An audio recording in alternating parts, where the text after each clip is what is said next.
संपूर्ण देशभरामध्ये लोकसभा निवडणुकीचा रणसंग्राम सुरू झालेला आहे।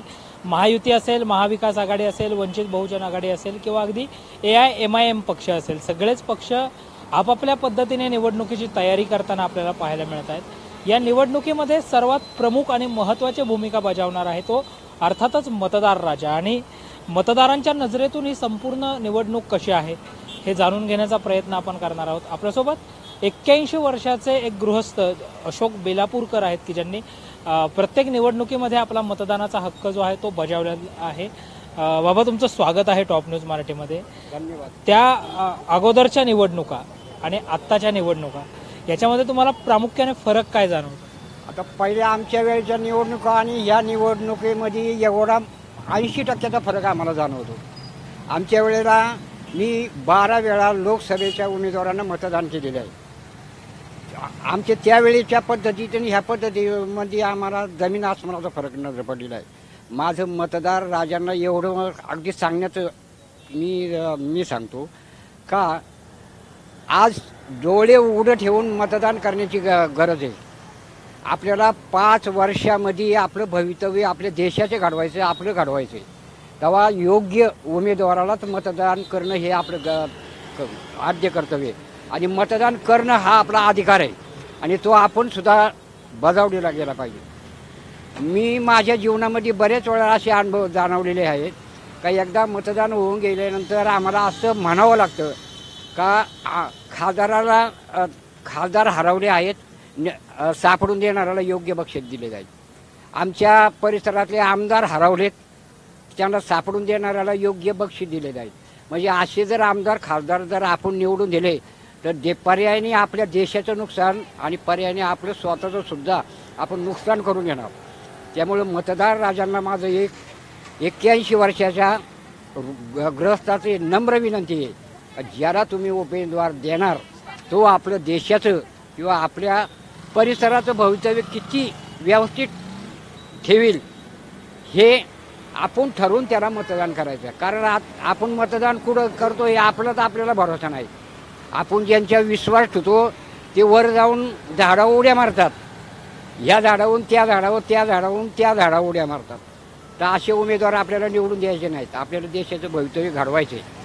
याच्यासाठी माझी नम्र विनंती राहील का तुम्ही चांगल्या उमेदवाराला निवडून द्या। आता जर आपण पाहिलं तर प्रचारामध्ये नवनवीन ट्रेंड आपल्याला अगदी सोशल मीडियापासून सगळेच पाहायला मिळतात। या अगोदरच्या निवडणुका कशा होत होत्या, म्हणजे सोशल मीडियाच्या अगोदरच्या?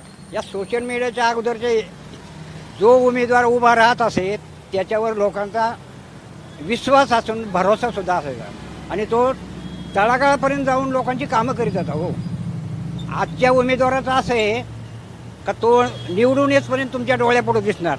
एकदा आपण त्याच्या जर आपण प्रश्न जर त्याच्याकडे घेऊन गेले, तो घरात जरी असला तरी त्यांचे पट्टेवाले सांगतात बाहेर का साहेब घरात नाहीत। म्हणजे ही स्थिती भयंकर वाईट आहे आताची। या स्थितीमध्ये बदल पडला पाहिजे। अहो, ज्याला निवडून देतो ते एसीमध्ये फिरतात आणि आज जे काम करून उन्हातानामध्ये त्यांच्याकडे प्रश्न सोडवण्यासाठी जातात तर त्यांना पाठीमागं वळून बघण्याची सुद्धा आताच्या पुढाऱ्यांची मनस्थिती नाही। त्यामुळं असे पुढारी निवडूनच देऊ नका हे माझं मतदारांना फार मोठं आग्रह आहे। कारण मी सोसलेलं आहे, मी 12 वेळा लोकसभेच्या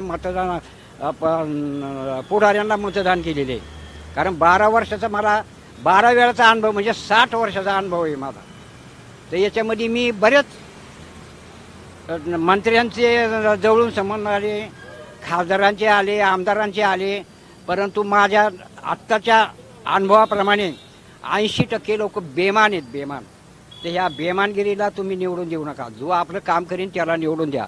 जो रस्त्यावर उमेदवार उभा राहून लोकांचे प्रश्न सोडीन त्याला तुम्ही निवडून द्या। जो मनोरंजन करतील मग त्या मनोरंजन करणाऱ्याला द्यायचं का लोक आपले प्रश्न सोडवणाऱ्याला द्यायचं हे आपण ठरवायचं। एकंदरीतच त्यामुळे आपली परखड मतं जी आहेत, परखड मत जे आहे ते या 81 वर्षाच्या अशोक बेलापूरकर यांनी मांडल्याचं पाहायला मिळतं आहे। आणि संपूर्ण मतदारांनी जो आहे तो मतदान करताना या सगळ्या गोष्टींचा विचार करणं जे आहे ते गरजेचं असल्याचंच पाहायला मिळतं। कॅमेरा पर्सन पियुष अरवडेकरसह संकेत देशपांडे, टॉप न्यूज मराठी, पुणे. जय भोलेनाथ, जय जय भोलेनाथ. गुरुकृपा ट्रॅव्हल्सची सुनियोजित टूर. उत्तराखंड चारधाम दर्शन यात्रा. पुणे ते दिल्ली, दिल्ली ते चारधाम आणि दिल्ली ते पुणे. प्रवास भाडे प्रत्येकी फक्त 38,500 रुपये. कपलसाठी स्वतंत्र रूम हवी असल्यास प्रत्येकी 45,000 रुपये. पहिला ग्रुप 10 मे 2024, दुसरा ग्रुप 24 मे 2024 आणि तिसरा ग्रुप दिनांक 6 जून 2024. 15,000 ॲडव्हान्स भरून आजच आपलं सीट बुक करा. अधिक माहितीसाठी संपर्क साधा. गुरुकृपा ट्रॅव्हल्स, गजानन महाराज खेडेकर, 94-220-25024, 99-237-16262, 94-235-25427 आणि शुभम गजानन खेडेकर 899-66-2004. त्वरा करा, आजच आपलं सीट बुक करा. जय भोलेनाथ, जय जय Bholenath. Come on guys, hurry up. यार सुन ना, एक ब्रेक ले लेते हैं. Guys, I'm telling you, तुम लोगों को सही से ट्रैकिंग नहीं आता. But that's okay, you can learn. रोज का ढक्कन देना. तो ये रेड वाला है, सही वाला देना.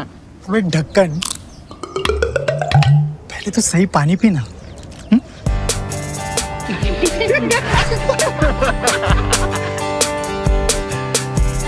Manikchand Oxyrich, proudly Indian.